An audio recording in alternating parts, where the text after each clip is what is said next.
자, 오늘 저희가 읽는 사무엘상 오늘 이제 마치려고 하는데요. 늘 희망은 그렇습니다만 오늘 사무엘상에서 사울의 역할이 끝납니다. 그리고 이제 오늘 다윗이 이제 역사의 한 페이지를 장식하는 그런 등장하는 장면이 오늘 나오게 되는데요. 제가 오늘 15장부터 같이 한번 15장을 지난주에 했습니다만 조금씩 해볼게요. 왜냐하면 15장이 또 30장에 가서 연결되고, 그래서 이 사무엘상도 31장까지 쭉 연결해서 읽으시면 여러분이 이해하시는 데 도움이 되실 것 같고요. 자, 오늘 15장 여러분 보시면 알겠지만 그 사울이 여기서 잘못한 게 뭐죠? 뭐 때문에 하나님 앞에 너는 이제 더 이상 이스라엘의 왕이 되지 못할 것이다 라고 16장에 다윗을 뽑으러 가라고 사무엘에게 하나님이 명령하시잖아요. 이유가 뭐죠? 15장에선 제사로 안 된 건 13장. 15장은 이제 아멜렉을 진멸하지 않았고, 또 아각 왕을 죽이지 않았고, 또 가축을 아주 살찌고 좋은 것만 남겨뒀는데, 하나님께서 왜 이렇게 남겨뒀냐고 물어보니까 하나님께 제사 드리려고 그러죠. 멋있잖아요. 그죠? 근데 하나님이 틀렸다고 말씀하시죠. 왜냐하면 너는 내 말을 청종하지 않았고, 오히려 나는 네가 기름진 고기로 제사하는 것보다 내 말을 청종하기를 기뻐한다.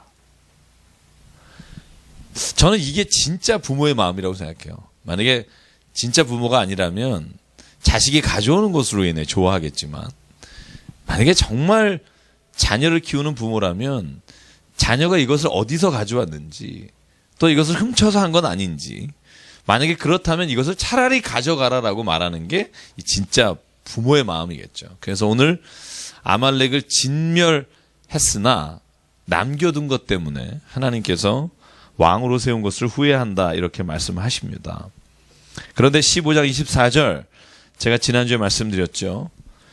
사울과 다윗의 회개에 차이가 있다. 어떤 차이가 있죠? 사울은 내가 범죄하였나이다 말하지만 또 변명을 대는데 거짓말입니다. 그죠? 백성이 무서워서 그랬습니다. 근데 실은 백성이 무섭지 않죠.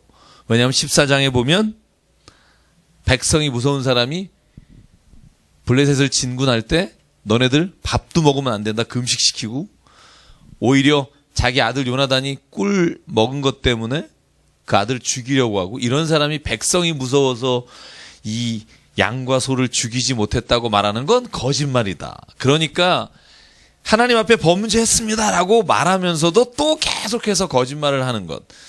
저는 그것이 결국 하나님이 사울을 바라볼 때 안타깝지만 사울을 더 이상 하나님께서 왕으로 세우지 못하시는 이유가 아닐까라는 생각을 합니다. 우리에게도 적용이 된다고 말씀을 드렸던 것 같아요. 저도 마찬가지입니다. 회개는 그냥 하나님 앞에 잘못했습니다 하는 걸로 내가 끝나면 됩니다. 다윗은 그렇거든요. 다윗은 사무엘 5장에 보면 잘못했습니다 하고 끝납니다. 거기에 변명이 없습니다. 그러자 여러분 굉장히 아픈 일이 일어나잖아요. 나단 선지자를 통해서 다윗에게도 너가 죽진 않을 거다. 그러나 너에게서 지금 태어나는 자식은 죽을 거다. 여러분 그 장면 나중에 우리가 볼 때 참 이 다윗이라는 사람이 얼마나 하나님을 딱 의지하는지를 볼 수 있습니다. 신뢰하는지를 볼 수 있고요. 자, 그건 그때 가서 보도록 하죠. 자, 오늘 그러면 15장 하나님께서 이제 더 이상 이스라엘 백성의 왕으로 사울을 삼지 않겠다 하시고요. 끝까지 사울은 사람의 눈을 의식해서 사무엘과 내려가자고 하니까 사무엘이 불쌍해서 데리고 내려가고 더 이상은 사울과 함께하지 않습니다. 갈 길을 갑니다. 그래서 맨 마지막 그 부분만 같이 읽어볼게요. 15장 35절 시작. 사무엘이 죽는 날까지 사울을 다시 가서 보지 아니하였으니 이는 그가 사울을 위하여 슬퍼함이었고 여호와께서는 사울을 이스라엘 왕으로 삼으신 것을 후회하셨더라. 네. 자, 여러분 이게 오늘 이 15장에서 일어난 사건이고 이제 16장을 갑니다. 16장은 우리가 너무나 잘 아는 사건입니다. 그래서 그냥 여기만 보시면 될 것 같아요. 지금 성경을 많이 읽어봤자 머리만 복잡해 주시고요. 다 읽어오셨으리라고 생각하고요. 자, 오늘 이제 16장은요. 다윗을 찾으러 가는 겁니다. 하나님이 사무엘에게 사울을 대신하여 왕을 할 사람을 너에게 내가 말하겠다. 그리고 너는 지금 베들레헴으로 가라. 베들레헴에 내가 지명한 사람이 있다. 그를 왕으로 세워라. 그때 사무엘이 할렐루야 주님 감사합니다. 그런 일을 해야 합니다. 이러고 이제 그 길을 떠납니까? 어떻게 하죠? 우리 부계집사님 어떻게? 아니죠. 예. 그러면 맨날 학생들 지적만 하다가 오늘 당하시니까 이 기분 이상하시죠?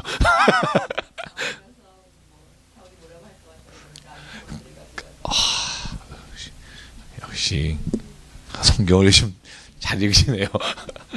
그러니까 사람이 만약에 진짜 하나님 생각해 보십시오. 내가 지금 사울 왕이 지금 버전에 살아 있는데 내가 다 누군가를 왕으로 세운다 그러면 내가 가만히 있을 수 있겠습니까? 죽습니다.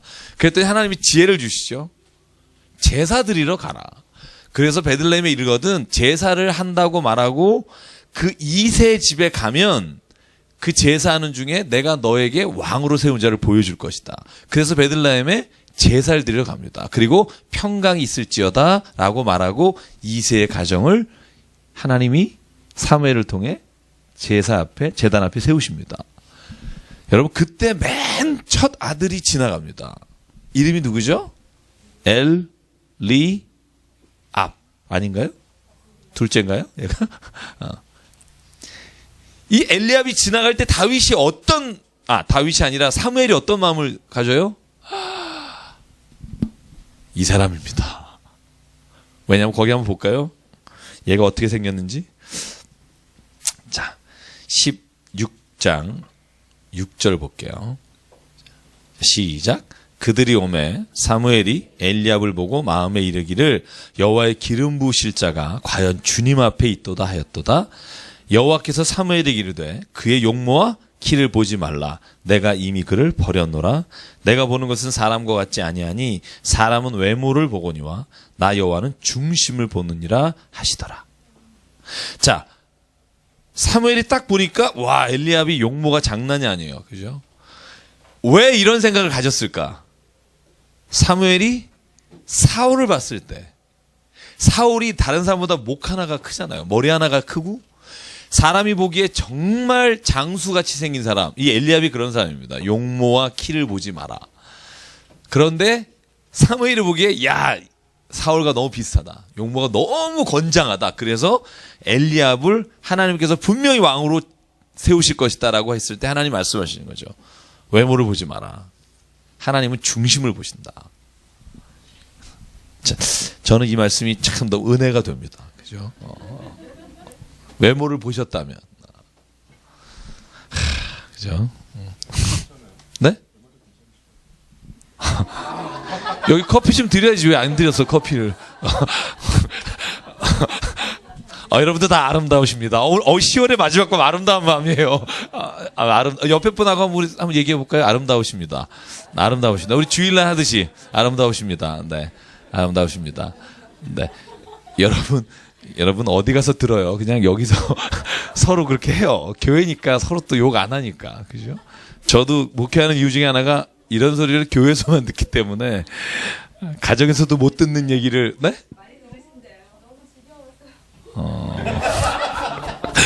갑자기 그만하고 싶죠?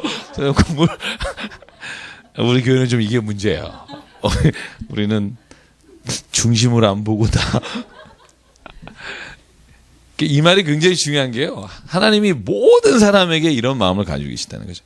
그러니까 이런 겁니다. 하나님이 사울을 이렇게 세우셨기 때문에 다음에 세우는 왕도 이럴 것이다라는 것을 너희가 추측하지 말라는 거예요.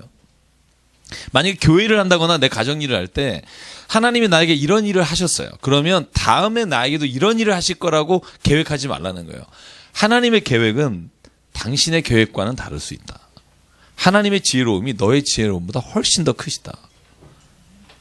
늘 하나님을 내 생각과 내 계획으로 제한하기 때문에 오히려 하나님이 나에게 더 크신 것을 보여주려고 하시는데 못 볼 때가 있다.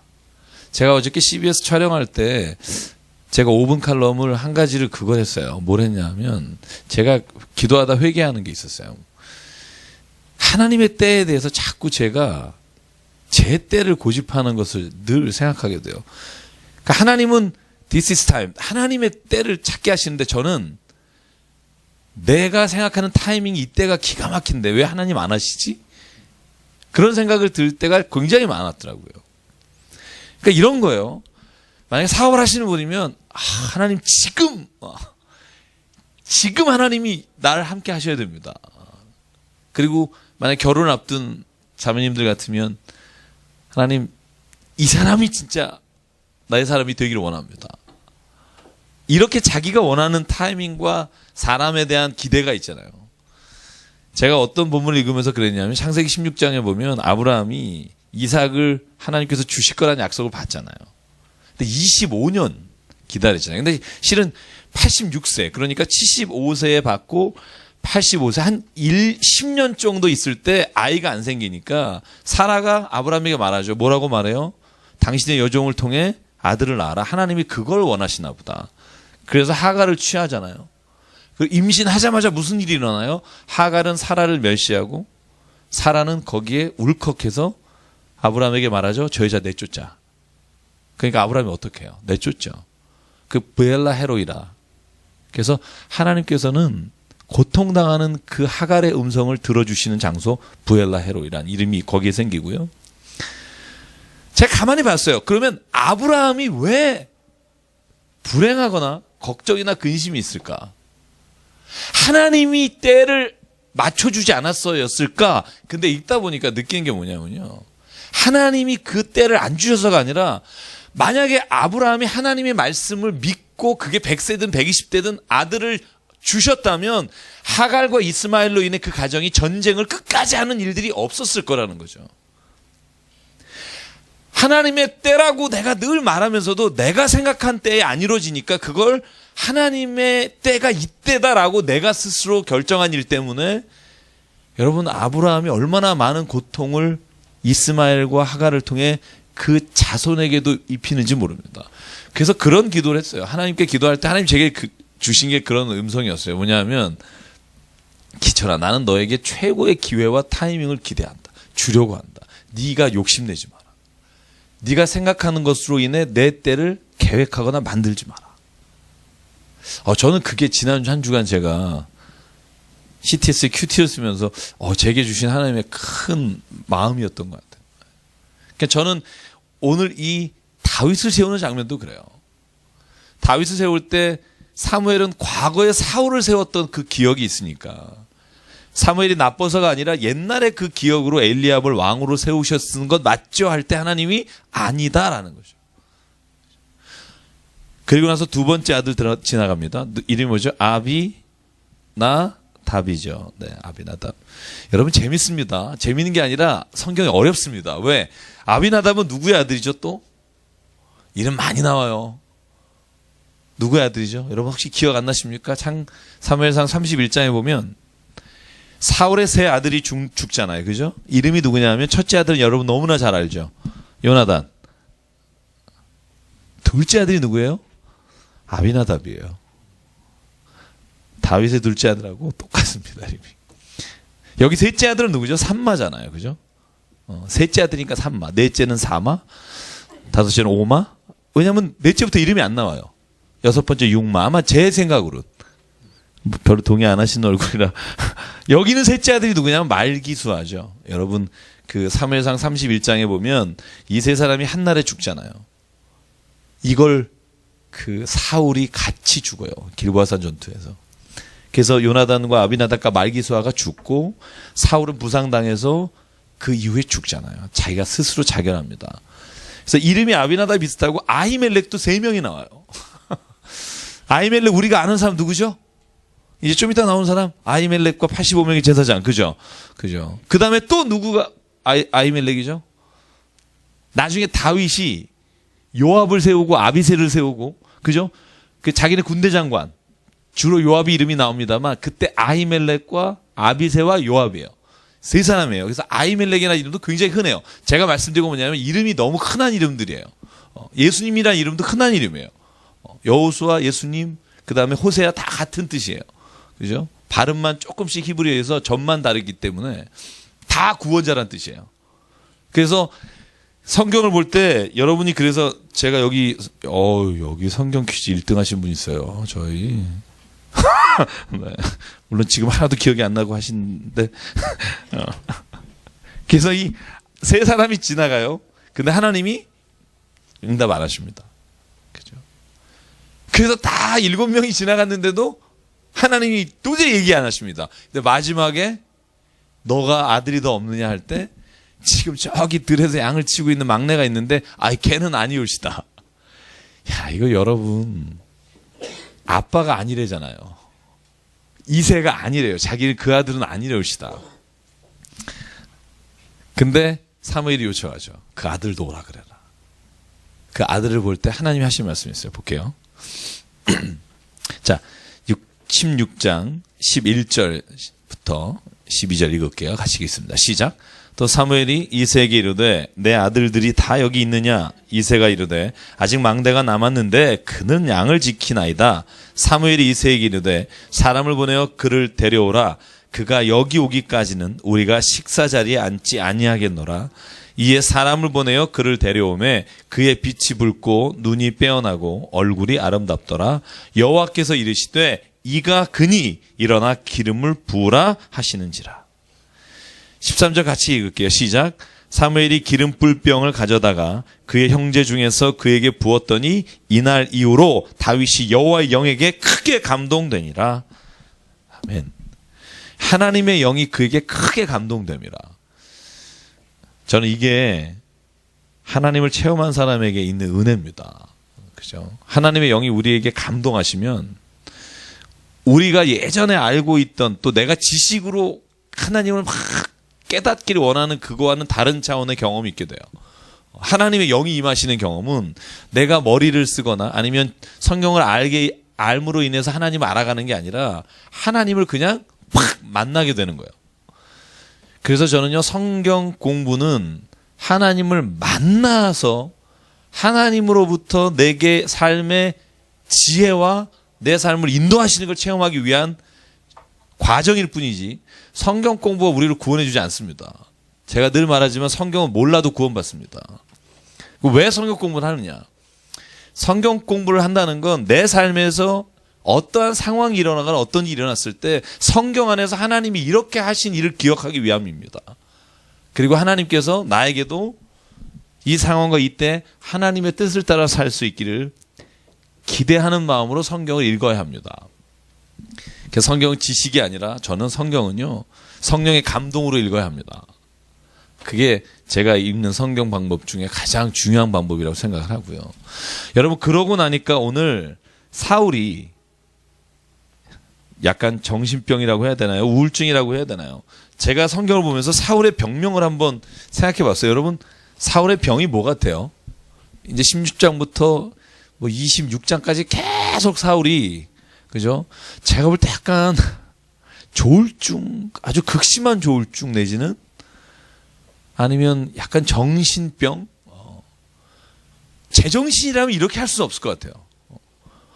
사랑하는 내 아들아 그러다가 갑자기 창 던져서 찔러 죽이려고 하고, 내가 절대로 너를 하야하지 않겠다 그러면서 3,000명 군사 보내고 막 이런 이해할 수 없는 일이 반복되잖아요. 근데 여러분 보면 왜 이런 일이 반복되느냐? 이유는 제가 볼 때 몇 가지 안 됩니다. 그의 안에 미워하는 마음이 생겨서 그래요. 왜 미워하느냐? 다윗이 자기의 왕권을 자기 집으로부터 가져갈 것이라는 걸 깨닫는 순간부터 미워지는 겁니다. 여러분, 사람이요, 진짜 누군가가 미워지면 정말 그 마음을 내가 어떻게 제어하지 못해요. 여러분 혹시 누구 미워하는데 내가 내 마음을 다스렸더니 그 사람이 예뻐 보이고 막 사랑스러워 보이고 이런 사람 있으세요? 그 사람은 전혀 안 변했는데? 저는 그런 분들을 존경합니다. 근데 저는 안 돼요. 사람을 한번 이게 미워하고 계속 그 일하는 게 눈에 보이면 힘들어요. 저도 정말 웬만해서 누구를 미워하지 않는 성격인데요. 하나님 앞에 늘 그렇게 기도하는 게 있어요. 야, 이거 정말 하나님 내 마음에서 좀 지워주시길 원합니다. 좀. 근데 잘 안 돼요. 특히 사울같이 자기가 뛰어나다는 걸 아는 사람. 그런데 다윗이 자기가 받는 칭송을 빼앗아가는 사람. 그럴 뿐만 아니라 자기가 보기에도 야 이거 진짜 괜찮다라고 할 때 그때 마음에 미워하는 마음과 시기하는 마음이 들면서부터 자기도 컨트롤이 안 되는 거예요. 제가 이따가 쭉 한 다윗이 사울에게 왜 이렇게 미움을 당했나를 적어보니까 제가 한번 써봤어요. 제가 한번 읽어볼게요. 제가 이제 쭉 뒤에 나가기 위해서. 사울은 다윗을 두려워합니다. 미워합니다. 왜? 첫째, 다윗이 자신의 나라를 빼앗을 정도의 하나님의 인정을 받은 게 두려운 겁니다. 여러분 이것도 무서워요. 하나님의 인정을 받는 것도 경쟁이 돼요. 여러분 저는 이게 우리가 좀 기억했으면 좋겠어요. 때로는 교회 안에서 왜 싸우느냐? 하나님 앞에 서로 인정받으려고요. 근데 하나님 앞에 인정받는 거는요, 교회에서 쓰임받는다고 인정받는 게 아닙니다. 저는 확신하는데 하나님께 쓰임받는 건 내가 하나님으로 말미암아 내 삶의 모든 자리에 만족함이 있는 게 하나님이 쓰임받는 거지. 내가 다른 사람이 보기에 높은 일 혹은 좋은 일을 하는 것이 하나님께 쓰임받는 게 아닙니다. 근데 그 쓰임받는 것도 질투가 돼요. 목사도 마찬가지잖아요. 총회 때 총 들고 이러는 게 서로 그 자리가 탐나기 때문에 그렇습니다. 두 번째는요. 다윗이 백성에게 인기가 많은 게 싫은 겁니다. 사울은 천천히요. 다윗은 만만이다. 기분 나쁜 겁니다. 제가 지난주에 그런 얘기를 누가 하더라고요. 전정훈 집사님이 진짜 목사님 하시면 좋겠다고. 거기까지는 제가 굉장히 동의했어요. 근데 그 다음에 하는 말이 목사님보다 훨씬 잘하실 것 같은데요. 그러는데 그래서 저분 이제 미국에 안 나가시나 뭐 이런 생각이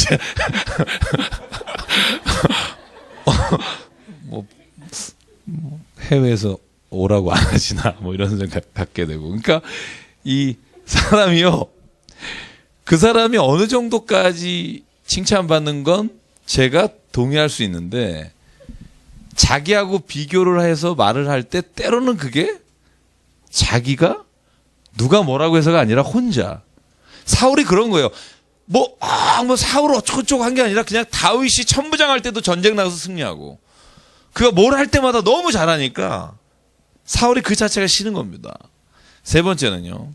다윗이 하나님과 동행하는 것도 싫어요. 여러분 그런 말이 이따 나와요. 하나님이 그와 동행하는 게 싫은 거예요. 왜냐하면 나하고 안 하시니까. 제가 말씀드렸죠. 사울은 왕이 된 이후에 한 번도 하나님께 기도하거나 하나님의 뜻을 묻지 않아요. 묻는 척만 해요. 그렇죠? 다윗은요. 계속 도망자의 삶을 살 때마다 자기가 하나님 앞에서 꼭 묻습니다. 여러분 아까 제가 한 사람 이름을 얘기 안 한 것 같은데 아비나답이 또 나와요. 누구죠? 아비나답 이제 대학원 시험 얼마 전에 치신 우리 네. 제사장이죠. 아히멜렉의 아들. 그러니까 85명의 제사장 중에 한 아들이 도망가요.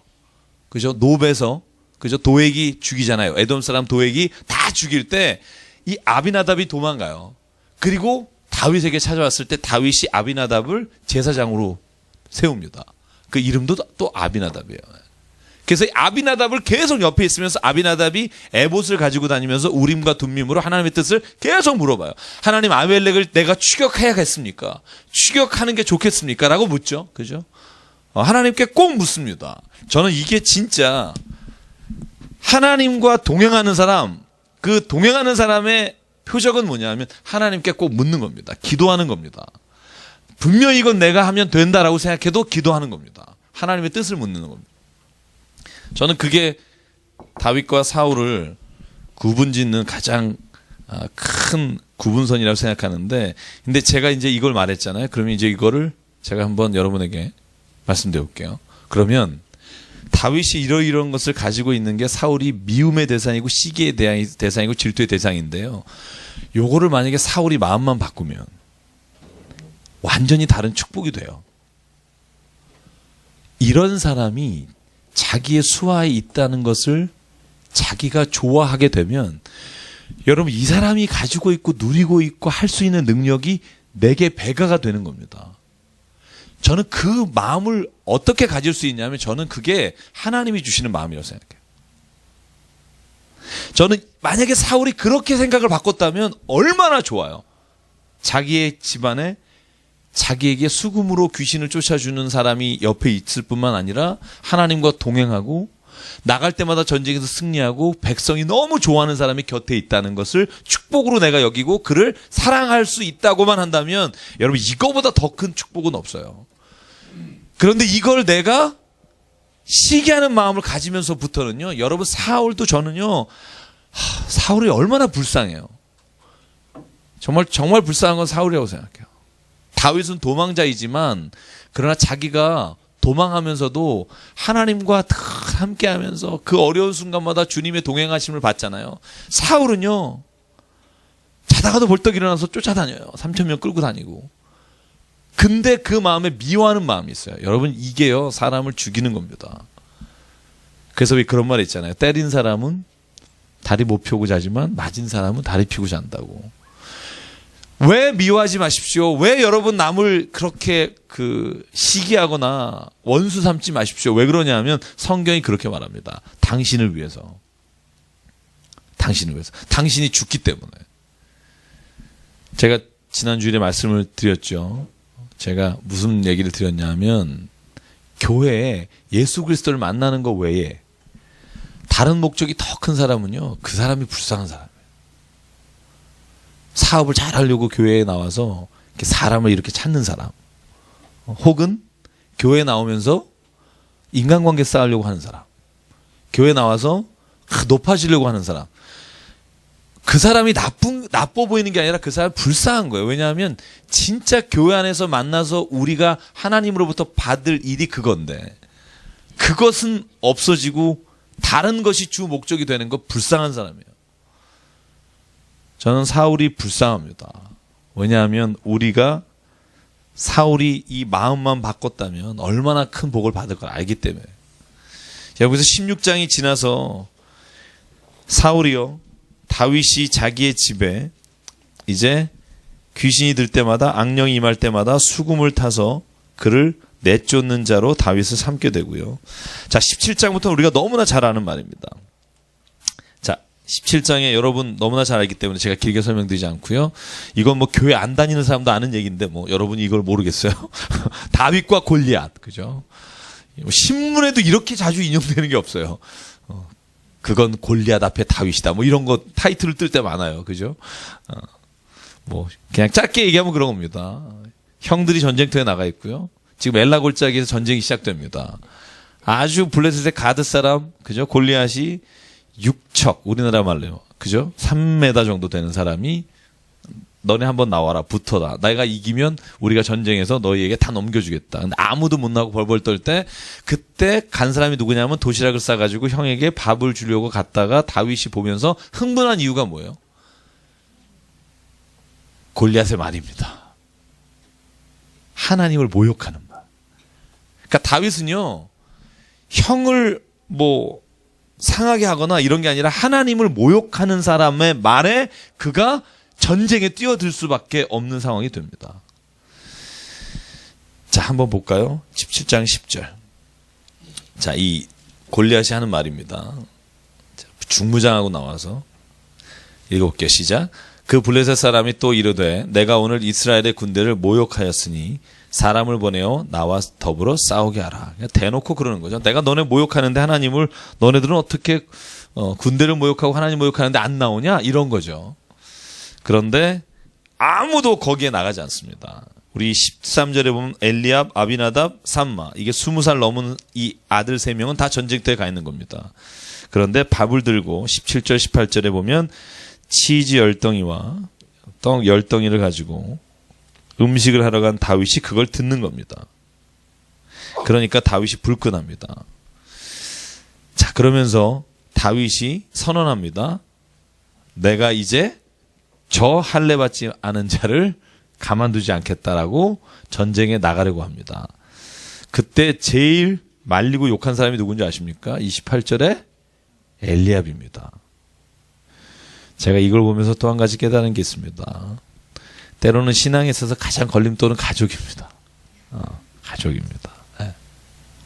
정말 때로는 그게 이 엘리압이 어느 정도 말하냐면요. 저는 엘리압이 말하는 걸 보면서 야, 이게 참 가족 안에서 시기하는 마음 혹은 가족 안에서 이런 마음이 그러니까는요. 엘리압이 예를 들어서 다윗아 네가 시켜 어린애가 다치면 어떡할래? 여러분 이래야 되지 않아요? 큰형이? 너 나갔다가 너 이래야 되는데 한번 보실래요? 같이 읽어볼게요. 시작. 큰형 엘리압이 다윗 사람들에게 하는 말을 들은지라 그가 다윗에게 노를 바라여 이르되 내가 어찌하여 이리로 내려왔느냐 들에 있는 양들을 누구에게 맡겼느냐 나는 내 교만과 내 마음의 완악함을 아노니 내가 전쟁을 구경하러 왔도다. 그죠? 형이 할 소리입니까? 왜 이러는지는 잘 모르지만 어쨌든 가족 안에서 오히려 더 인정받기 어렵습니다. 예수님도 그랬잖아요. 인자가 자기 고향에서는 인정을 못 받는다.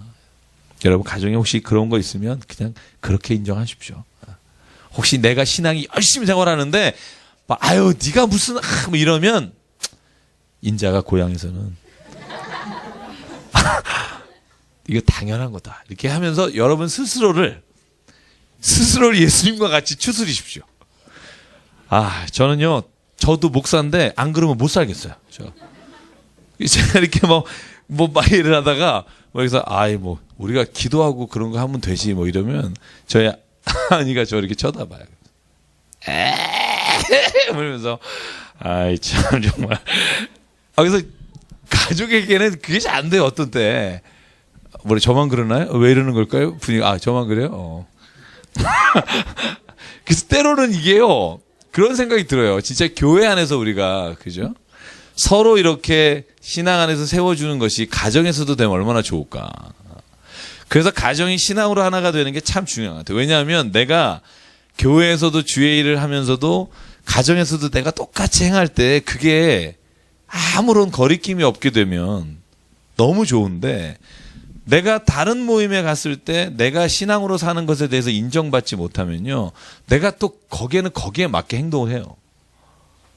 그래서 우리가 믿는 자와 함께 하라는 말이 내가 어디로 가나 늘 똑같이 한결같이 생활할 수 있는 게 그게 참 편하고 행복한 겁니다. 그래서 신앙생활하면서 점점 깨닫는 게 뭐냐면 우리가 믿는 자와 함께 울고 함께 웃는 게 참 필요하다는 생각을 해요. 그래서 엘리압이요. 동생한테 이런 말을 하는데도 다윗은요 굴하지 않습니다. 다윗은요 정말 대단해요. 제가 보면 그 32절 다윗이 하는 말 볼까요? 사울한테 시작. 다윗이 사울에게 말하되 그로 말미암아 사람이 낙담하지 말 것이라 주의 종이 가서 저 블레셋 사람과 싸우리이다. 다 사울이 말립니다. 그런데 다윗은 갑니다. 살아계신 하나님의 군대를 모욕한 이 할례받지 않은 블레셋 사람이니까 그들도 짐승 중에 하나가 될 겁니다. 사울이 군복을 주지만 맞지 않습니다. 그래서 물맷돌 5개를 가지고 갑니다. 여러분 그래서 41절 이하를 보면 블레셋 사람 골리앗과 다윗이 서로 칼과 물맷돌을 들고 가까이 갔다가 다윗이 물맷돌을 던져서 이마에 맞히고 쓰러집니다. 제가 여기에서 기억나십니까? 제가 이 본문 가지고 재작년에 같이 말씀 나눌 때 이런 말씀 드렸습니다. 다윗이 바라보는 골리앗과 사울과 형들 엘리압과 아비나답과 삼마가 바라보는 골리앗은 다릅니다. 뭐가 다를까? 기억나세요? 제가 한 말 기억하시나요? 엘리압과 사울의 눈에는 군대의 눈에는 골리앗이 너무나 크니까 도저히 상대하지 못하는 벽으로 보이고요. 다윗의 눈에는 골리앗이 너무 크니까 커도 너무 크니까 표적이 크게 보는 겁니다. 여러분 이 차이가요. 똑같은 상황을 바라보는 우리 그리스도인의 차이가 거기에 있습니다. 문제가 커 보일 때 그 문제가 더 이상 내가 쓰러뜨릴 수 없는 문제라고 바라보면 그 문제는 더 이상 내 앞에 해답이 없지만, 그러나 그 문제가 크면 클수록 하나님의 능력과 하나님의 나타나심이 더 크다고 믿고 나가는 사람에겐 그게 더 큰 증거가 되는 겁니다. 저는 그게 우리에게 살아있는 신앙이 되는 것이라고 생각해요. 오늘 다윗은요 그겁니다. 이런 생각을 하셨을 것 같아요. 야, 표적이 저렇게 얼굴이 막 거의 내 몸만 하니까 눈 감고 던져도 맞히겠다. 이런 마음 아니겠습니까? 그죠? 그러니까 그 앞에 당당하게 가서 단 한 방에 이마에 맞춰서 넘어뜨리는 겁니다. 만약에 안 맞으면 어떡하지? 나 한 번만 실수해도 죽는데? 여러분 이 생각까지면요 담대하게 나가지 못합니다. 그래서 늘 생각하는 게 이겁니다. 내가 먼저 마음으로 이겨야 나가서 이깁니다. 왜 믿음이 우리를, 하나님이 이 세상에서 우리를 당당하게 살 수 있게 하냐면, 내가 하나님 믿습니다 하고 내가 이기고 마음으로 나가면 그 일을 반드시 이깁니다.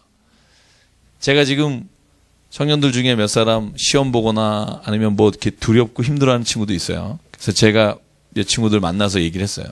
두려워하지 마라. 특히 남자 친구는 아주 막 그래서 이렇게 했어요. 감히 내가 너와 함께한다. 그랬더니 별로 도움이 안 돼요. 그래서 제가 하나님이 너와 함께한다 그랬더니 얼굴이 좀 변하더라고요. 제가 그런 얘기를 했어요. 뭐냐면 하나님이 너에게 주신 능력으로 네가 그 일을 할 수 있다고 믿지 않는데 하나님이 어떻게 너를 돕니? 전혀 진짜 제가 별 볼 일 없고 정말 아무 능력이 없어도 제가 한 가지 믿는 게 있어요. 저는 늘 우리 목사님이나 전사님한테도 하는 게 있어요. 하나님이 하십니다. 제가 운영위원들한테 항상 하는 말이죠. 걱정하지 마십시오. 하나님이 하실 겁니다. 저는 그렇게 믿습니다. 뻔히 결과를 보지만 하나님은 하실 거라고 믿습니다. 저는 그러면요 하나님은 하실 거예요. 왜? 내가 그 하나님을 믿는데 하나님이 나와 동행하지 않으시겠습니까? 저는 이 다윗의 이 위대함이라고 하는 건 저는 골리앗을 넘어뜨린 데 있는 게 아니라 골리앗에 나갈 때 있는 거라고 생각해요. 나갈 때는 벌써 저는 결과에 상관없이도 이미 다윗은 승리했다고 저는 생각해요. 왜냐하면 우리에게 있는 두려움과 우리에게 있는 나를 에워싸는 많은 것들을 이미 하나님의 이름으로 승리했기 때문에 저는 그게 승리잖아요. 우리가 언제 하나님 불러가실지 모르는데 그 사는 날까지 내가 하나님이 주신 이 날을 내가 최고의 날로 만들겠습니다. 하나님이 나와 함께 하시면 될 줄 믿습니다. 나가면 하나님이 하십니다. 두려워하지 마십시오.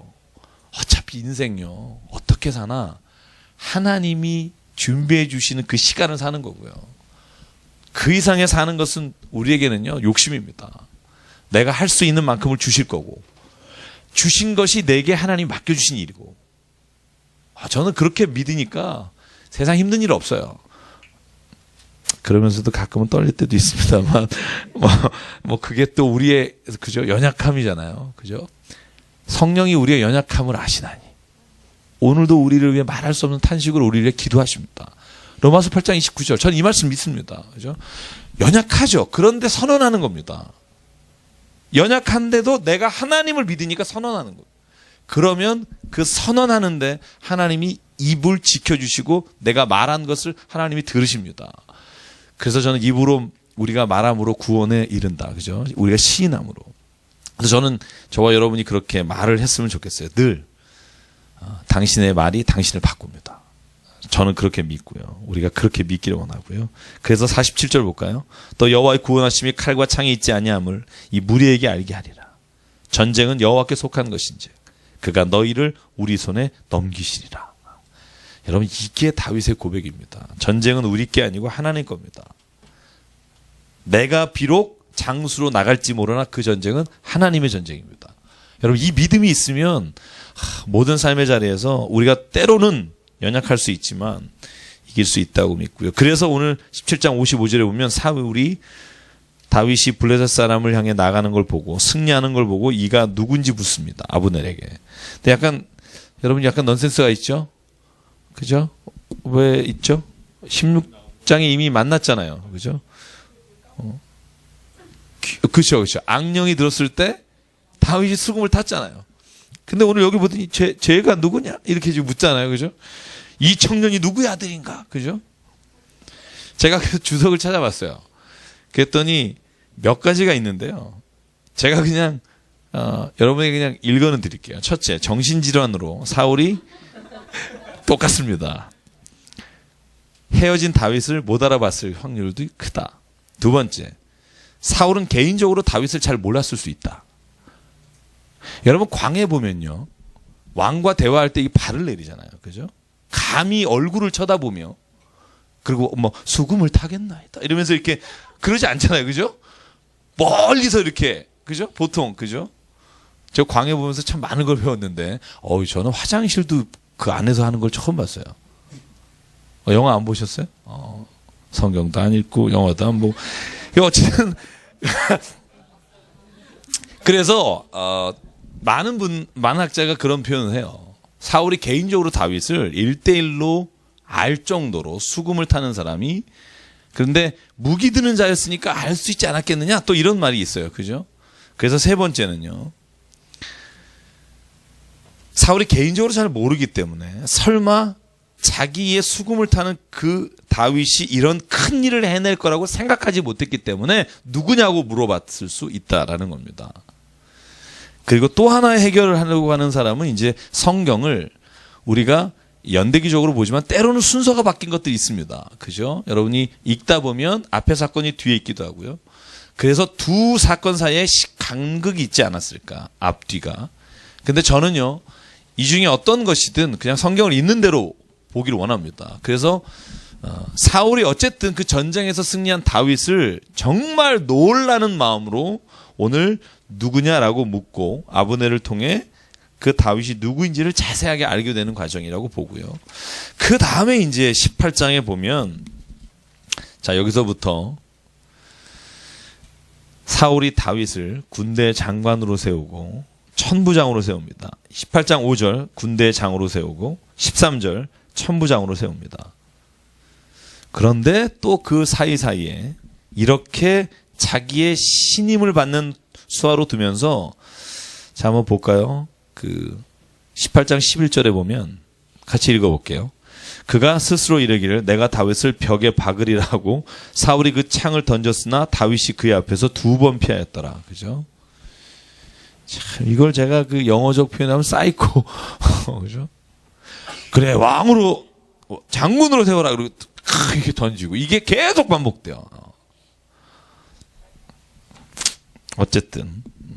그래서 18장에는요, 드디어 사울과 다윗이 사울의 시기와 미움으로 말미암아 다윗을 죽이려고 추적하는 장면이 여러분 26장까지 계속 됩니다. 자, 18장 17절에 얼마나 미워하냐면요, 옆에 두고 싶어 할 정도로 미워해요. 참 아이러니하죠. 자기 딸하고 결혼시켜서 자기 집안에 놓고 보려고 그래요. 첫째 딸 이름이 누구죠? 메랍이죠. 원래 메랍을 줬어야 돼요. 왜? 아까 우리가 자세히 안 했지만 17장에 보면 장수가 누구든지 골리앗을 물리치는 자에게 3가지를 준다 그래요. 첫 번째는 뭐죠? 물질을 주겠다. 돈을 주겠다. 둘째, 내 딸을 주겠다. 셋째, 이스라엘의 모든 세금을 면제해 주겠다. 그러면 당연히 두 번째였던 딸을 줬어야 되잖아요. 안 줘요. 그리고 딴 사람한테 시집을 보내요. 무올렛 사람 아드리엘에게. 19절에 보면. 근데 다윗은 진짜 얼마나 사람이 어리고 순진하냐면요, 당연히 그 말을 들었어요. 그 전쟁에서 3개를 주겠다는 말을. 그런데 오늘 사람들이 사울의 딸을 너에게 줄 거야, 그럴 때 다윗이 하는 말을 보실래요? 18장 23절 다윗의 마음입니다. 같이 읽을게요. 시작. 사울의 신하들이 이 말을 다윗의 귀에 전하매 다윗이 이르되 왕이 사위되는 것을 너희는 작은 일로 보느냐? 나는 가난하고 천한 사람이라 한지라. 당연한 권리인데요, 다윗은 나는 그럴 만한 사람이 아니다 라고 말합니다. 그런데 사울은요, 한술 더 떠요. 사울은요, 참 이런 거죠. 다윗에게 딸을 주는, 결혼을 하는 이 기쁜 일을 다윗을 죽이는 기회로 삼아요. 그래서 올컨이 잘 됐다. 내가 직접 죽이지 않고 블레셋 사람이 죽이게 할 수 있겠다. 그래서 짜낸 지략이 뭐냐면 궁금해요? 궁금해 보면. 지략이 뭐냐면, 피곤하신 것 같아서. 지략이 뭐냐면, 100명의 블레셋 남자들의 포피를 배우라는 거예요. 장정 100명. 왜냐하면 다윗이, 그죠?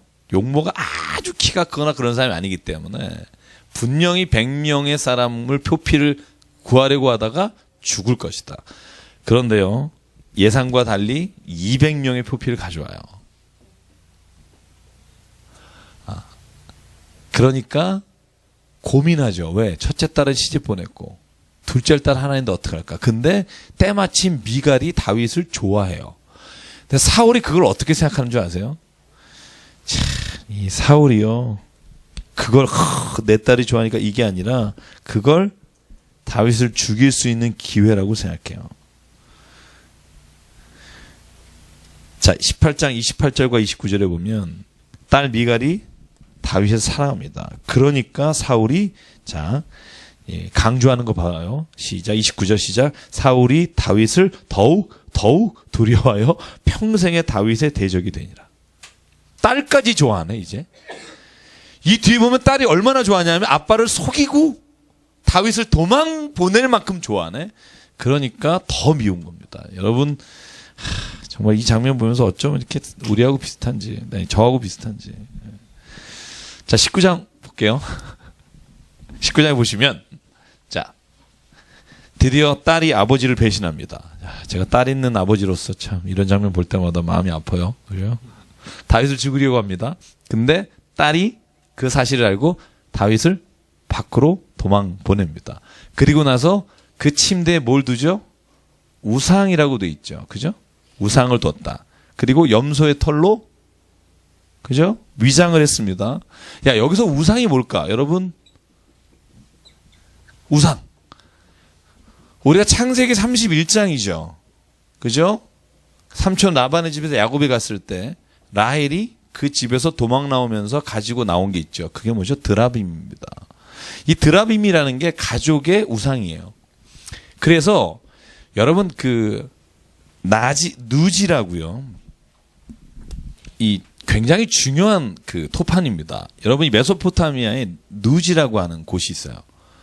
이 메소포타미아 지역에 가면 우르가 있는 곳입니다. 아브라함이 떠나왔던 그 지역입니다. 근데 거기에 3,000개 이상의 토판이 발견됐어요. 아브라함 시대 혹은 족장 시대.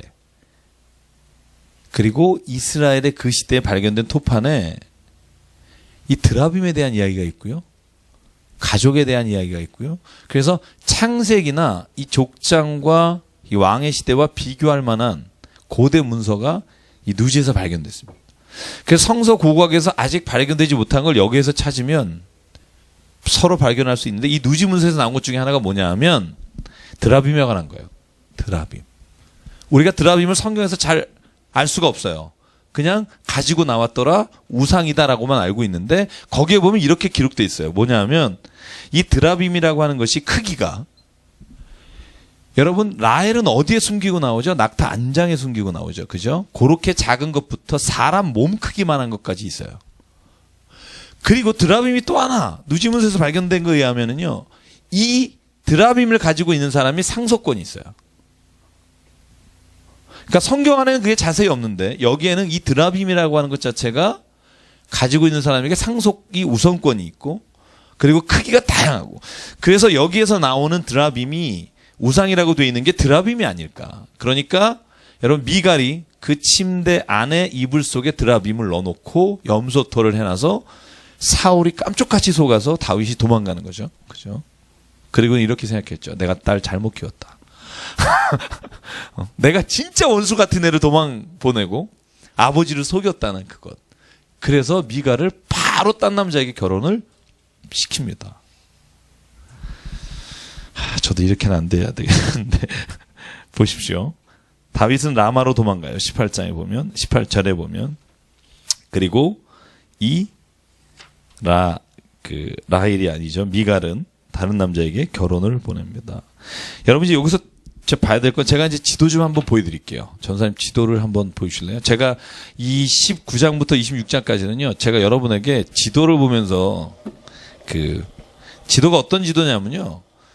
계속 다윗이 도망 다니잖아요. 사울을 피해서. 정말 사울을 피해서 도망가는 역사예요. 그래서 지도를 보시면 어떻게 도망갔는지 성경을 따라서 쭉 그냥 갈게요. 그렇게 보시면 훨씬 더 편하실 것 같아요. 자, 첫 번째 도망간 곳이 어디냐 하면 1번. 이 골리앗을 죽였죠. 그죠? 그리고 두 번째, 사무엘이 은신처를 마련함. 이게 오늘 지금 19장에 나오는 겁니다. 자, 사무엘의 원래 고향이 라마죠. 라마에 여기에 보면 나이옷이라고 하는 곳에 숨습니다. 근데 여기에 사울이 군대를 보내서 죽이려고 옵니다. 근데 많은 군대는 아니고 약간 암살자 비슷하게 보내요. 그런데 가는 사람마다 어떻게 되냐 하면 19장에 보면 하나님의 영이 임해서 예언을 해요. 되게 웃겨요.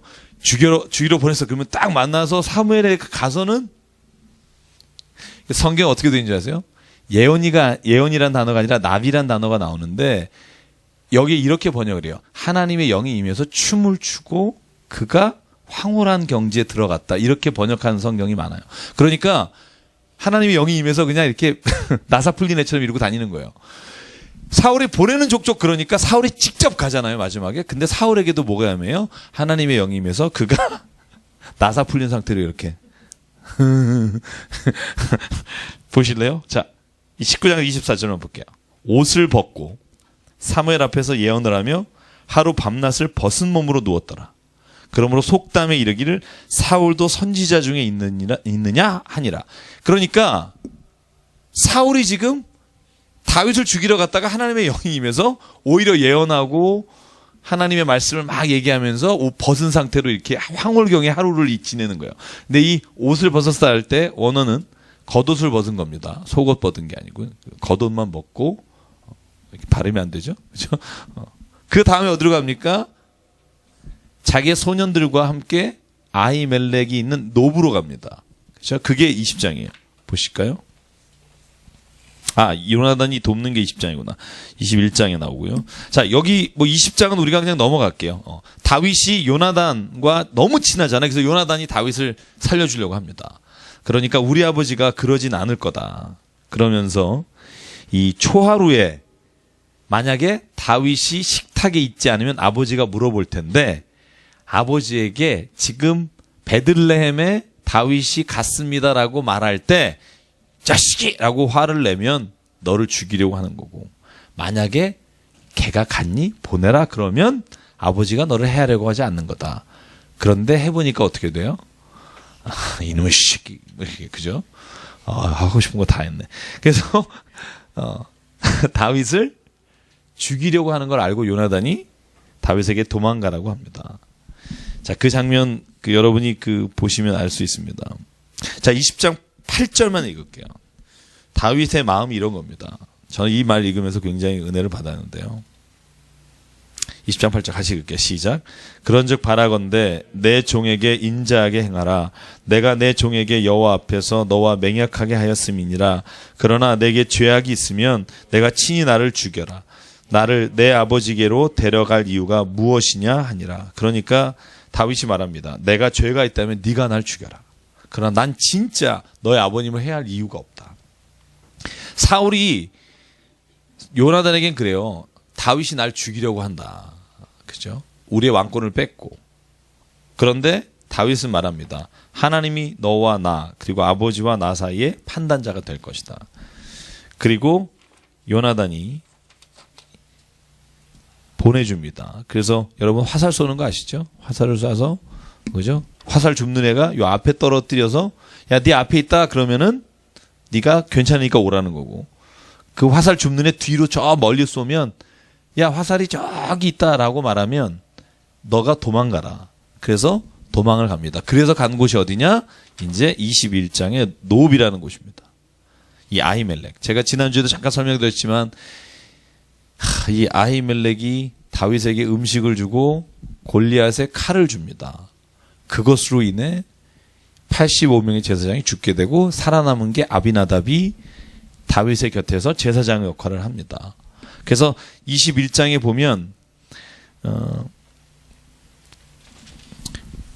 10절에 보면은 여기에서 어디로 갑니까?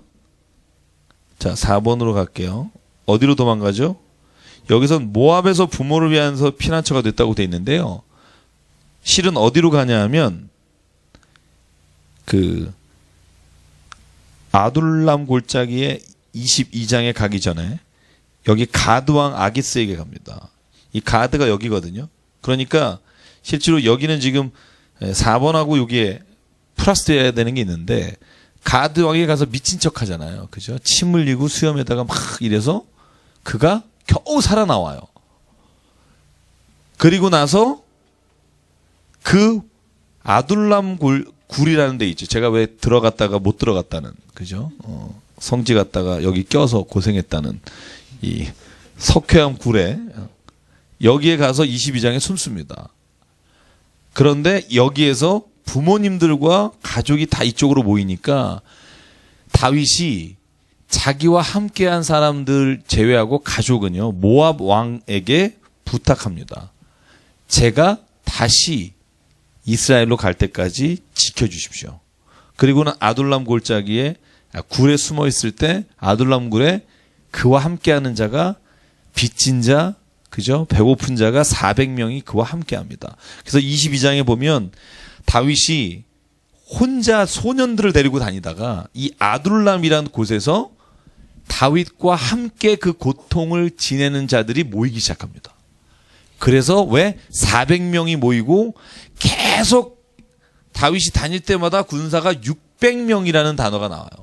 그 사람이 다 어디서 얻은 군사들이냐면 정규 군대가 아닙니다. 아둘람 굴에서 하나님만 바라보고, 여러분 시편 147편인가요? 그죠? 굴에 있을 때 쓴 시편.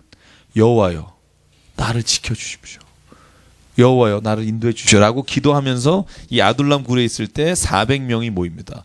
그리고 그 다윗이 400명과 함께 다닙니다. 저는 그래서 제가 이 본문 가지고 설교할 때 그 말씀을 드렸던 기억이 나요.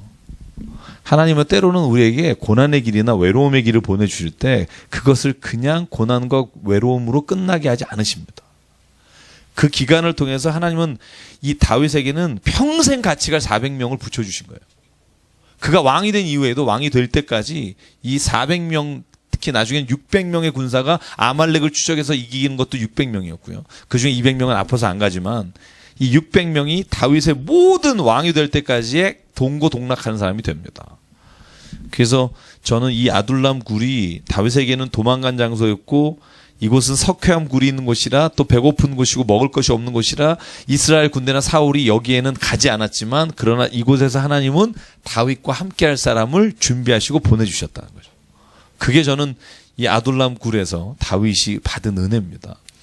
여기에 갓이라고 하는 선지자가, 그죠? 다윗에게 가서 이제 아둘람에서 나오라라고 말합니다. 그래서 한번 볼까요? 22장.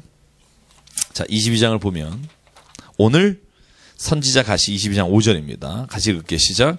선지자 갓이 다윗에게 이르되 너는 이 요새에 있지 말고 떠나 유다 땅으로 들어가라. 다윗이 떠나 헤레스풀에 이르니라. 그래서 2절에 보면 환난 당하는 자, 빚진 자, 마음이 원통한 자가 그에게 모였고 그는 그들의 우두머리가 되었는데 함께하는 자가 400명가량 됐다. 이게 아둘람 굴에서 다윗이 얻은 사람들입니다. 자, 그래서 오늘 그곳에서 나와서 또 이 밑에 나오는 이야기는 에돔 사람 도액이 85명의 제사장을 죽이는 장면입니다. 그래서 20절만 볼게요. 자, 아히두베의 아들 아히멜렉의 아들 중 하나가 살았어요. 그 이름은 아비아달이라. 그가 누구에게로 도망한다? 다윗에게로 도망해서 다윗이 아비나답 제사장과 함께 그의 그 뒤에 계속해서 이 아비나답과 함께 그 나라를 다스립니다. 여러분 참 재밌어요. 그죠? 사울의 자식 중에 누구? 무비보셋. 다리를 저는 자. 그죠? 도망하다 다리를 절잖아요. 무비보셋을 평생 자기 식탁에서 같이 밥 먹고요. 자기를 도와준 아히멜렉 제사장의 아들, 살아남은 아비나답이 평생 다윗과 함께 제사장직을 합니다. 다윗은 어떤 사람이냐? 긍휼한 사람이에요. 저는 이 성경을 보면 다윗은 긍휼한 사람이에요. 또 알 수 있는 대목이 어딘 줄 아세요? 전투에서 30장에서요. 제가 오늘은 다 못할 것 같아서. 여러분, 이 가드 왕을 도와서 전쟁에 나가려고 하는데 오히려 블레셋 사람들이 반대하잖아요. 방백들이. 왜?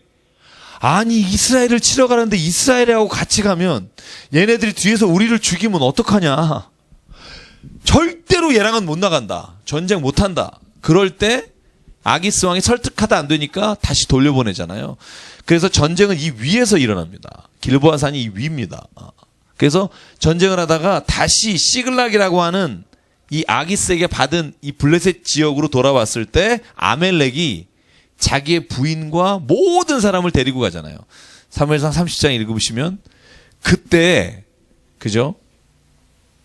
사람들이 추적하다가 200명이 이 먼 곳에서부터 돌아가자마자 다시 아말렉을 추적해서 전쟁을 치르기가 힘드니까 200명이 아픈 사람들은 빠지고 400명이 가서 자기의 아비아달, 그죠? 그 부인, 아비가일, 다 구출해 내옵니다. 전리품을 다 뺏어옵니다. 그런데 400명이 함께 전투에 참가한 사람이 다윗에게 이렇게 말해요. 우리가 전쟁에서 승리한 전리품은 전쟁에 나간 400명만 나눠 가져야 한다는 거 아닙니까? 여기에서 머물렀던 200명은 우리가 처자식만 돌려줍시다. 그때 다윗이 한 말이 있습니다. 그 200명에게도 우리가 전리품을 나눠주는 것이 마땅한 도리이며 하나님이 원하는 거다. 모든 반대를 물리치고 다윗이 이 시글락에서 전리품을 다 나눠줍니다. 그리고 그 성경에 이렇게 되어 있어요. 그것이 지금까지 다윗이 행하는 일이더라. 그러니까 다윗은요, 그가 상당히 긍휼함이 너무 넘치는 사람이에요. 근데 이 긍휼함이 넘치는 사람은 또 이 밧세바에게도 긍휼함이 너무 넘쳐서 이렇게 보면 약점이 되는 거예요. 제가 말씀드린 게 뭐냐면 사람이요, 강점이 약점이 돼요. 늘 그렇습니다. 또 강직해서 그런 거 안 하는 사람 또 그 강직한 게 또 약점이 돼요. 그래서 사람은요, 공동체 안에서 함께 서로가 서로에게 하나님의 말씀을 서로 나눠주는 공동체가 있어야 합니다. 그러지 않으면 내 약점을 못 봐요. 그래서 약점을 서로 바라보고 그것을 또 안아주고 서로 위해서 기도해 줄 수 있는 사람이 있을 때 그 약점이 강점으로 작용할 수 있도록 인도해 준다는 거죠. 제가 예전에 그래서 참 좋아했던 게 강점으로 일하라 이런 책을 좋아했는데 그분이 또 너무 강점이 그쪽에 있으셔가지고 요즘도 문제가 되시잖아요. 많은 분 아시고 모르시는 분은 모르시겠지만 저는 그래서 교회는요, 이 약한 점이 있지만 강점을 보고 그 강점을 서로에게 격려하는 공동체. 그죠? 그래서 제가 이렇게 말할 수 있는 거예요. 여러분 진짜 잘생기셨습니다. 정말 아름다우십니다. 왜냐하면 제가 잘할 수 있는 게 또 그거예요. 제가 요즘 제가 뭘 잘하나를 분석하고 있습니다. 여러분들 제가 그건 되게 재밌는 것 같아요. 여러분도 좀 해보실래요? 제가 나이가 이제 45이 넘어서 이제 50쪽이 가까이 가면서 제가 뭘 깨닫냐면요. 이제는 내가 잘하는 거를 잘하고 살아야겠다. 못하는 것까지 잘하고 하다 보면 내가 이제는 그럴 나이가 좀 지난 것 같다는 생각이 들어서 제가 써봤어요. 내가 진짜 잘하는 게 뭘까? 그랬더니 제가 잘하는 게 뭔지 알겠더라고요. 제가 말하면 여러분이 비웃을까봐 얘기는 안 할게요. 근데 그 잘하는 걸 하나님이 내가 계속 잘할 수 있게 나를 격려해 주시는 분이라는 생각이 들었어요. 그리고 주변에 이렇게 내가 사람들 보니까 제가 잘하는 것만 제가 늘 잘하고 격려하고 있어도 하나님이 내 부족한 것은 사람들을 보내주셔서 그걸 채우시는 걸 경험합니다. 여러분 저희가 그런 걸 체험했으면 참 좋겠어요. 내 부족한 것을 고백하고 내가 하나님이 주신 장점을 가지고 함께 연합해서 주의를 해나가는 공동체. 저는 그게 우리 교회가 되기를 바랍니다. 또 우리 교회 나오시진 않지만 이 성경 공부에 오시는 분들도 저는 어디에 가시든지 정말 그 일이 이루어지기를 원하고요. 그래서 교회는 하나다 말로만이 아니라 진짜 하나님이 우리 공동체를 향하신 계획들이 이루어지면 정말 좋겠고요. 자, 그래서 오늘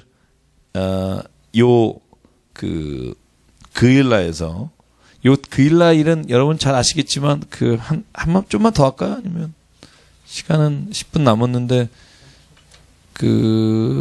피곤하신가요? 조금 피곤하시죠? 끄떡거리시는 분이 있는데 오늘도 끝내지는 못할 것 같네요. 끝내지 못할 것 같고 뭐 한 주 더 하죠, 뭐 그죠? 네, 뭐 소털같이 많은 시간에 우리가 뭐 무조건 끝내려고 하지 말고요. 그래서 다음 주는요, 23장부터, 그 일날을 구친하는 것부터 마지막 31장. 사무엘 1장까지, 여러분, 제가 말씀드렸죠. 사무엘 상하는 원래 한 권의 책이었습니다. 근데 편의상 나눈 겁니다. 그래서 사무엘하 1장을 읽으면 훨씬 더 좋아요. 그래서 31장까지 읽지 마시고 한 5장까지 읽으시면 다윗이 헤브론의 왕으로 취임하면서 그 다음 장면까지 보시면 이 사울이 죽는 장면하고 연결이 됩니다. 그래서 여러분 더 읽어오시길 바라고요. 질문 혹시 있으시면 제가 뭐 시간도 있고 그래서 하나.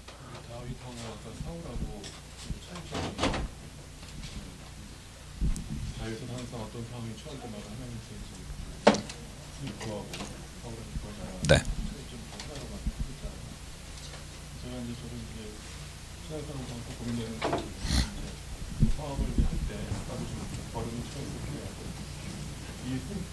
이 사업은 과연 사업화가 될 건지 안 될 건지 하나님의 뜻을 구하는 게 맞는 것이 다윗처럼 아니면 이 일이 이루어진 것을 믿음으로 구해야 되는 건지 그런 이제 좀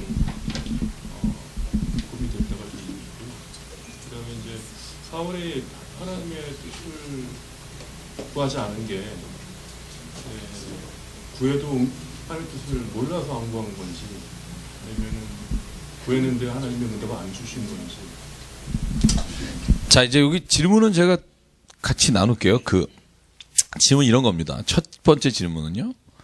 사업이나 우리가 인생을 설계 가면서 하나님의 뜻을 자꾸 묻는 기도를 하는데 이 하나님의 뜻을 물을 때 내가 진짜 이 일을 해야 되느냐 말해야 되느냐 하는 것을 하나님한테 먼저 물어야 되는 건지 아니면 도우실 줄 믿고 확신하면서 그 길을 걸어가야 되는 건지 이 두 가지 사이에서 우리가 늘 갈등할 때가 있잖아요. 그죠? 주실 줄 믿습니다고 갔는데 안 되면 이제 그죠? 그런 경우 있어요. 그러면 이거를 계속 물어야 되냐. 그리고 두 번째 질문은 뭐냐면 사울하고 다윗의 차이 중에 사울은 하나님께 뜻을 묻지 않고 하나님께 다윗은 물었다. 근데 사울이 나중에 한번 묻죠. 그죠? 엔돌에서 그 점치는 여인에게 가서 사무엘을 불러달라 그래서 그죠? 죽은 자를 불러서 물어봐요. 왜 물어봐요? 그 앞에 이렇게 나와요. 하나님은 꿈으로도 말하지 않으시고 우림으로도 말하지 않으시고 선지자로도 말하지 않으셨다. 이 세 가지가 다 말하지 않았어요. 그러니까 할 수 없이 사울이 그 엔돌에 가서 그 여인을 찾아갑니다. 이 세 단어가 굉장히 중요하다고 봐요. 꿈으로도 말하지 않으시고 그리고 두 번째 제가 뭐라 그랬죠? 네? 우림과 둠밈인데 우림이라고만 나오고 세 번째 선지자로도. 근데 가만히 보세요. 사울은요, 구할 때가 있어요. 언제 구하는 줄 아세요? 절박할 때. 저는요, 제가 읽으면서 지금 답이 될지 모르겠지만, 제가 읽으면서 깨달은 게 사울은요, 딱 2번 정도 찾아요. 그죠? 전쟁에서 막 나갈 때 금식하고 나니까 전쟁에서 딱 가지 말라니까 왜요? 그러고서 물어보다가 자기 아들이 이제 걸리죠. 그런데 막 죽이지도 못하게. 그죠? 또 마지막에는 또 블레셋이 너무나 그 에벡에서 전투를 하려고 하는데 막 너무 많은 사람이 모이니까 이 전쟁 어떻게 되나. 근데 하나님은 꿈으로도 말하지 않고 세 가지 다 말 안 하니까 가서 묻습니다. 제가 그래서 차이를 뭐라고 해요? 다윗은요. 어려운 때 절박할 때 묻지 않아요. 모든 일에 물어요. 저는 그 하나님의 응답을 내가 아는 길이라는 건 이런 거라고 생각해요. 절박할 때 한 번씩 특별 기도해야 하는 경우 있잖아요. 응답하실 수 있어요. 근데 뭐가 문제냐면 우리가 첫 번째 질문하신 거. 이걸 믿음으로 나가야 되는 건지 아니면 이걸 해야 되는지 안 해야 되는지 물어야 되는 거 있잖아요. 이거 절박할 때 묻는 것보다 저는 매일매일 하나님께 그 뜻을 묻고 하나님께 기도하면 자연스럽게 그 모든 발걸음 가운데 내게 주시는 말씀이 있더라고요. 그 자연스러운 것들이 쌓여서 내가 엉뚱한 길로 가지 않도록 하나님이 매일매일 나의 삶의 길에 조정을 해주시죠. 예를 들면 간음죄라고 여러분 총을 쏠 때 우리가 이 조절을 합니다. 0점 조준 맞추고. 그러면 사격하기 전에 0점 조준을 먼저 3발을 쏴요. 그래서 3발을 쏴서 군대 가보면 아시겠지만 이 3개가 삼각점을 이루게 되면 방향을 내가 조준을 엉뚱하게 했더라도 상관없어요.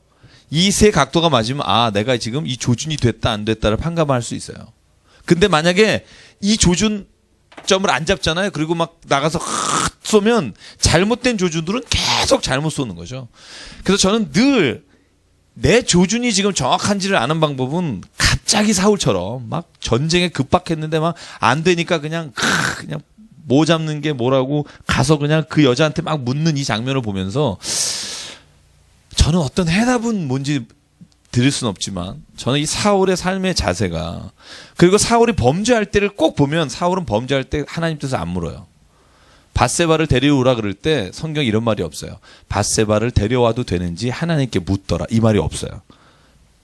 죄를 짓는 장면 앞에는 꼭 묻는 게 없어요. 그러니까 다윗이 몰랐겠어요? 알았겠죠. 그때는 뭐예요? 죄가 마음을 사로잡으니까 듣고 싶지 않은 거예요. 옛날에 이런 선전이 있었죠. 안 들려요. 안 들려요. 무슨 보청기. 그죠? 그죠? 들려도 안 듣는 척 하는 경우가 있어요. 우리도 그래요. 하나님께 기도하면서도 하나님이 분명히 들려줄 때가 있는데 못 들은 척 할 때 있어요. 외면하고 내가 하고 싶은 일을 할 때. 그때는 하나님도 못 말린다고 제가 저번에 말씀을 드렸죠. 그러나 하나님은 하나님의 뜻을 매일매일 구하는 자에게 이것을 해야 되냐 말아야 되느냐까지도 저는 마음속에 주시는 것 같아요. 마음의 확신으로. 근데 그 마음의 확신이 자신이 없을 때는, 그래서 그때 성경의 사람들은 이런 걸 하죠. 그때 진짜 내 마음의 서원을 두고 주께 기도하는 거죠. 저는 그래서 내 마음에 금식하며 서원하고 기도할 때는, 저는 그런 작정이 있을 때는 저는 한 번쯤 정말, 제가 금식 기도 1년에 한 2번 하잖아요. 근데 저는 이제 어머님한테 받은 습관? 전통? 그래서 이제 그 기간은 왠지 안 하면 마음이 그래요. 고난주간 이런 때 그 어머님이 늘 그렇게 하라고 했기 때문에 가족이. 근데 저는 그때 꼭 하나님이 주시는 게 있어요. 참 희한하게. 뭐라고 말은 제가 못하지만 제 안에 늘 고민하고 쌓여있고 결정하지 못했던 걸 하나님이 그 5일 동안 이렇게 딱 정해주시고 마음의 확신을 주신 경험이 있어요. 그래서 저는 그런 때가 또 필요한 것 같아요. 늘 하나님의 동행하심이 있지만 제가 그 정도로 말씀을 드릴 것 같고요. 하여간 늘 주님과 동행하시고요. 이 11월에 내일 첫날 월삭기도회입니다. 참 오늘 늦게 가는데 어쨌든 내일부터 시작되는 11월, 우리 인생의 가장 좋은 일과 하나님이 기뻐하시는 일이 이루어지기를 간절히 원합니다.